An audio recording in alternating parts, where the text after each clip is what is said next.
사람들 앞에서 자신의 재능을 드러내지 않는다. 지혜로운 사람은 사람들에게 자신의 빛을 감추고 오히려 부족함을 보여준다. 빛을 감추고 부족함을 드러내는 것은 자신의 재능이 없음을 보여주는 것이 아니다. 자신을 보호하고 질투를 일으키지 않으며 적시의 재능을 더 잘 발휘하기 위한 것이다. 비범함과 탁월함을 추구하는 것은 적극적이고 좋은 인생 태도다.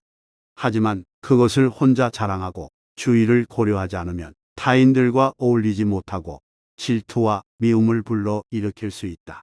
옛부터 재능은 밖으로 드러내지 말고 감추라고 했다. 이 도리를 알아야 소인들의 방해를 받지 않고 하고자 하는 일을 원활하게 이루어낼 수 있다. 지혜로운 사람은 사람, 장소, 시기를 적절하게 가릴 줄 안다. 영리한 사람과 영리한 척하는 사람은 확연히 다르다.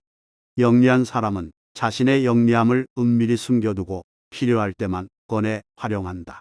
그러나 영리한 척하는 사람은 다른 사람 모함하기를 재주로 여기고 틈만 나면 사용하는데 그것은 결국 자신이 만든 함정이 되어 스스로를 빠뜨리게 한다. 사실 영리함은 자신의 중요한 자산이다. 중요한 것은 이것을 어디에 어떻게 활용할 것인가의 문제다. 단지 잔재주를 부리는데 사용하다가는 화를 부르기 십상이다. 지혜로운 사람이란 자신의 훌륭한 자산인 영리함을 활용하는데 사람과 장소, 시기를 적절하게 가려낼 줄 아는 자이다. 아첨하는 사람을 가까이 두지 않는다.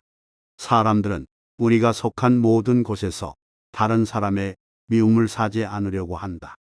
그렇기 때문에 대부분 좋은 말로 남의 기분을 맞춰주려고 하며 듣기 거북하거나 불편한 말을 해서 남에게 불만을 사는 것을 꺼려한다. 물론 좋은 말을 하는 것이 나쁜 것은 아니다.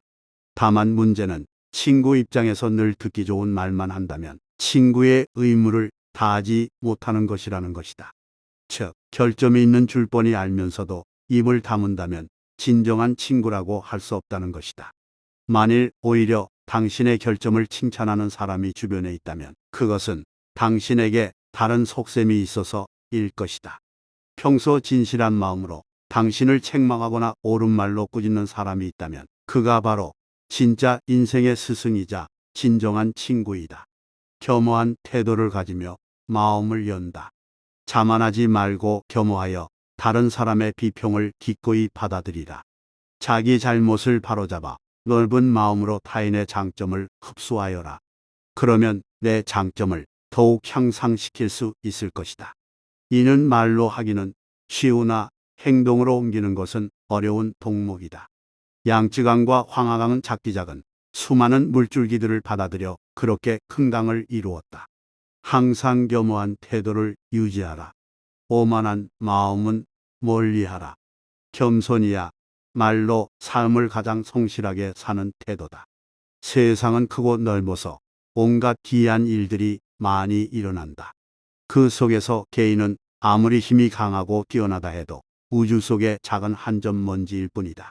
때는 사람 위에는 필시 나는 사람이 있으니 자기보다 뛰어난 사람은 항상 존재하기 마련이다. 상대방의 자존심을 짓밟는 의미 없는 논쟁은 하지 않는다. 논쟁이 시작되면 상방은 원래보다 자기 관점을 더 고집하기 마련이다. 사실 논쟁은 아무런 의미도 없다. 논쟁에서 졌다면 물론 할 말이 없다. 그러나 상대방을 철저히 눌러 이겼다 한들 이 무슨 소용이 있으랴. 일시적으로 승리를 거둔 만족이 있을 수 있으나 그 쾌감은 오래 가지 못한다. 뿐만 아니라 논쟁에서의 승리는 상대방의 자존심을 짓밟은 대가로 얻어지는 것이다. 남의 체면을 깎아서 얻은 그 승리 때문에 상대로부터 원한을 사서 화를 당할지도 모르는 일이다. 상대방과 논쟁할 때는 두 가지 결과를 미리 따져봐야 한다. 의미 없는 표면적 승리로 인한 쾌감을 얻을 것인지 존중과 인정으로 상대방의 호감을 얻을 것인지이다. 이 두 가지는 한꺼번에 얻을 수 없는 것이다. 그렇다면 우리가 진정으로 원하는 것이 무엇인지 곰곰이 생각해 봐야 한다. 나를 비워야만 다른 사람을 담을 수 있다. 교만은 사람의 몸에 물들어 있는 악취처럼 조언을 건네는 친구를 쫓아버린다. 다른 사람의 의견이 나와 다르다고 잘난 척 하지 말고 스스로를 돌아보아야 한다. 그래야 마음을 비우고 더 성숙해질 수 있는 것이다. 비워야 다른 사람을 담을 수 있고 교만하면 자기 외에는 누구도 담을 수 없는 것이다. 우리는 삶의 모든 상황들 속에서 항상 무의식적으로 물이 가득 찬 잔처럼 변해버린다.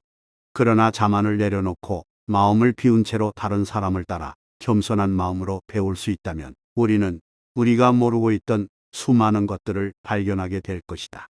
겸손에는 두 가지가 있다. 지위가 낮거나 능력이 부족할 때 겸손한 것은 대단한 일이 아니다. 사업에서 성과를 얻고 다른 사람에게 칭찬받을 때 겸손한 것이야말로 사람들에게 존경을 받는 진정한 겸손이다. 소인에게 맞서는 방법과 피하는 기술을 알아야 한다. 지혜로운 사람은 공명정대하지만 소인은 항상 다른 사람을 놓고 계산만 한다. 그들은 늘 주변의 크고 작은 이익을 살피며 스스로 공짜로 얻으려는 마음이 강하다. 심지어 다른 사람들을 막무가내로 우매하기도 하는데 그 기세를 도무지 막아내기 힘들 정도다. 그러므로 소인과 교제할 때는 신중해야 하며 건드리기보다는 피하는 편이 낫다. 소인은 방해를 하기 시작하면 평생을 하고도 남는다. 따라서 소인을 절대 얕보아서는 안 된다. 소인과 친구는 되지 않더라도 소인을 대처하고 피할 줄은 알아야 한다. 모든 사람이 공평하며 동등하게 대우받아야 하는 존재이다. 또한 우리는 우리의 능력을 타인들과 세상의 유익을 위해 사용하는 것이 아주 중요하다. 쉬운 길은 아니지만 우리가 이 가르침을 따르면 아래의 네 가지의 유익을 얻게 될 것이다. 첫째, 사회가 좀 더 조화로워질 것이고 둘째, 사람들과의 관계의 개선이 이루어지며 셋째, 개인적인 높은 성취감을 느낄 수 있고 넷째, 사람들로부터 좋은 평판을 얻을 수 있다. 오늘도 행복한 하루 보내시길 바랍니다.